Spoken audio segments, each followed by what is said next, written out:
Oh. Okay, there goes some feet. Look, I'm not destroying the Nurgle Diaries for no good reason, but you probably will need to trust me just for a bit. You know, teenage me would be laughing at current me right now, because I thought dioramas were the lamest, the nerdiest thing you could do in the hobby ever. What's the point when you're not gaming with the models that you make? And the truth is, I've sort of fallen out of love with that part of the hobby. It's been a bad breakup. I've felt sort of directionless, a bit purposeless, like a bit of an imposter, making things I'd otherwise love to make, but not really knowing why I should be. I've come out of that chapter now, I think, but now with a new ambition to just make art and follow what my heart tells me.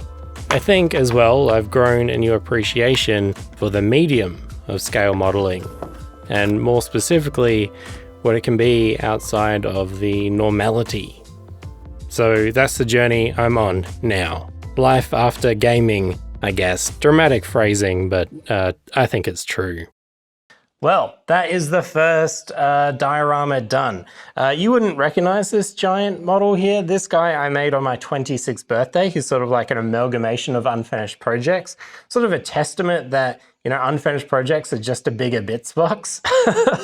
On this side, there's a toy snake and these gigantic plants. I thought that was a bit surrealist, a bit Bosch. The background buildings, they're Warhammer Fantasy Manor kits, I'm pretty sure. You can do a lot with one kit when you are only making one side of a building at a time. A goal for 2022 is to sell casts of a toad that I sculpted quite a while ago now. And I've started and stopped this toad casting project so many times and it's gone in lots of different directions, but this time I'm going in with a real plan, a proper plan. I think a realistic and manageable plan that also works to my strengths. The release of these toads is going to be a bit special, and you'll soon see why.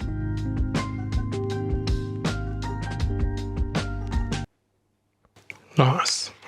Well, 36 toads later, and I made about 5, and the fun very quickly wore off. But then you get to about the 20 mark, and then you're like, how many can we make? This is awesome. You see them multiply. It's sort of like grinding in a MMO or something. So these toads are a little bit special because they were failures. Too many bubbles, not fit to sell, so I've drawn on top of them, and I'll give these ones away to friends. This toad was the very last one that I did. And I knew it was time to stop because this one is filled with chunks of the mold.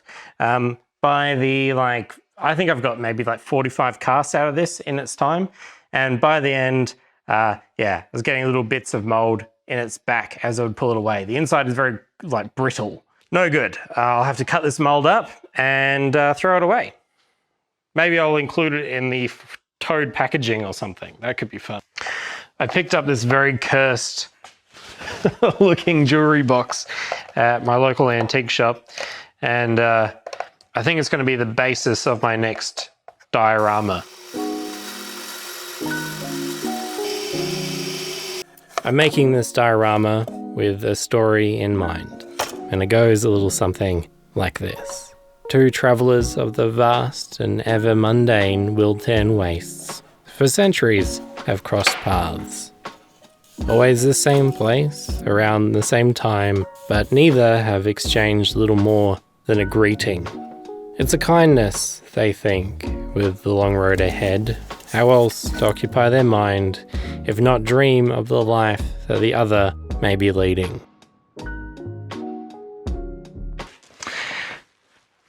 I didn't want to let the jewelry box go to waste, so I gutted the inside of it and I've replaced the lid with this bit of plywood. Turned out all right. And now I have a dice rolling tray.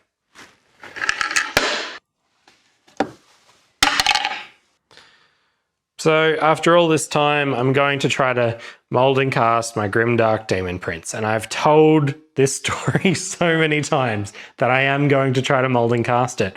Look, I've tried, I've attempted it. It's just been too bloody intimidating. Too many parts and 2-part molds.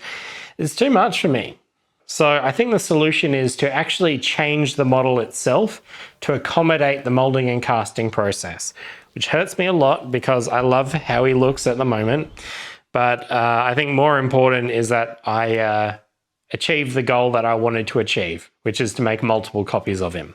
Okay, I think this is it. I think this is the solution. I don't think it's too much different to the original version. I had to bulk out the arms quite significantly. I've permanently attached the legs to the model now, but right before I'm going to cast it, I'm going to cut a vertical cut in the legs rather than have this weird socket piece. That way I can do like a one-piece mold and cast it that way up, that little section of leg. Now I also got a little package today of this little dome, and look, I'm hoping he'll fit. This doesn't look promising. Okay. Maybe we can use the dome for this and just check this one out.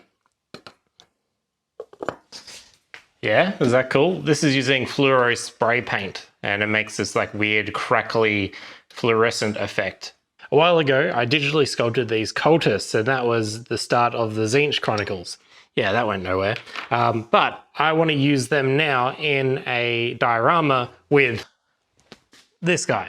Obviously, I think that would be a really cool contrast. So I got to mold and cast them finally, but my silicone might be a bit expired. We'll see. To make my mold, I'll be using Lego as the walls, and that is a tip I learned from Backyard Effects on Indiemogle all the way back in the day when that was a thing. These cultists need a base to connect them, so I can pour in the resin all at once. Okay, this brass rod might look a little bit funny, but this is actually an air vent. When we pour the resin in, it will be like this, and the resin will go down, and it needs somewhere to push out the air. And hopefully it will push out through the bottom of the gun, which is where we might get a big nasty air bubble.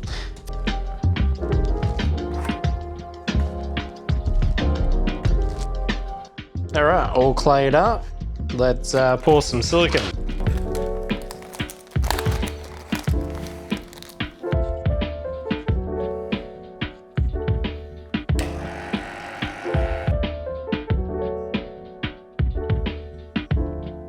Okay, our silicone is curing. It will take about 24 hours before I can demold it and see if it worked.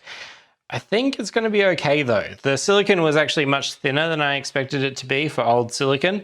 It's got a shelf life, that's why I was worried. But I'm so confident that I've cut off the legs of the Demon Prince. I've had to patch it up with some green stuff. I've got to wait for that to cure, but it's all coming together.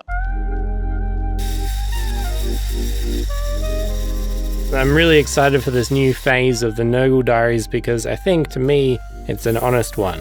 It's a manageable one, and for the first time, I think I'm making a project that I have absolutely no idea where it might end up.